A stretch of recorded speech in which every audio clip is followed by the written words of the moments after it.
অডিয়েন্সের উপর রিসার্চ করার পর সেকেন্ড যে জিনিসটার উপর রিসার্চ করা দরকার সেটা হলো টপিক।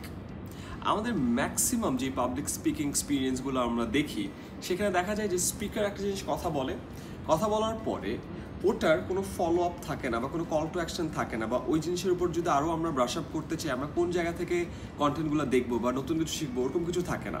সো স্পিকার আসার আগে স্পিকারের ব্যাপারে বা এজেন্ডার ব্যাপারে আমাদের আইডিয়া থাকে না, অ্যান্ড স্পিকার কথা বলে যাওয়ার পরেও আমার ওটার ব্যাপারে কোনো আইডিয়া থাকে না। সো ফর দিস টপিকের উপর খুব ভালো করে রিসার্চ করেন।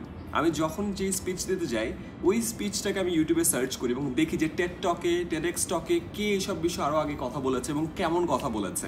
নর্মাল ভালো ভালো চ্যানেলে খুঁজে দেখি যে কী বলা আছে, সো দ্যাট আপনার টকের যে কোয়ালিটিটা কোনো অংশেই ওই যেই টকগুলো অলরেডি ইউটিউবে আছে তার থেকে কম না হয়। বিকজ ইউটিউবের ভিডিওগুলো তো অলরেডি অডিয়েন্স দেখতে পারে, টেডএক্সের ভিডিওগুলো তো অলরেডি অডিয়েন্স দেখতে পারে।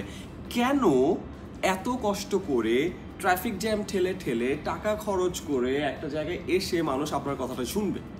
So as simple as that আমি অলওয়েজ চেষ্টা করি অনলাইনের উপরে আর কি ভ্যালু ডেলিভার করা যায় যেটা অডিয়েন্সের কাজে লাগবে।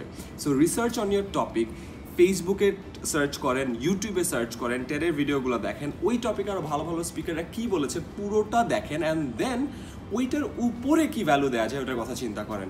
অ্যান্ড অলওয়েজ চেষ্টা করবেন আপনার টপিকের উপরে অডিয়েন্সের যদি কখনো কোনো ইন্টারেস্ট জন্মায়, যেটাই কিনা আমাদের স্পিচ দেওয়ার পারপাস, আপনি চলে যাওয়ার পরেও অডিয়েন্স কোন জায়গা থেকে ওই পার্টিকুলার বিষয়ের উপরে আরও জ্ঞান নিতে পারে, আরও নলেজ গেইন করতে পারে, অথবা আরও এক্সপার্টিস গ্রো করতে পারে। সো মেক শিওর প্রতিটা টপিকের জন্য একটা কল টু অ্যাকশন থাকে এবং আপনি ওই টপিকের অন্যান্য যে রিসোর্সগুলো আছে, কন্টেন্টগুলো আছে, ওগুলোর জন্য অডিয়েন্সকে দিয়ে যেতে পারেন।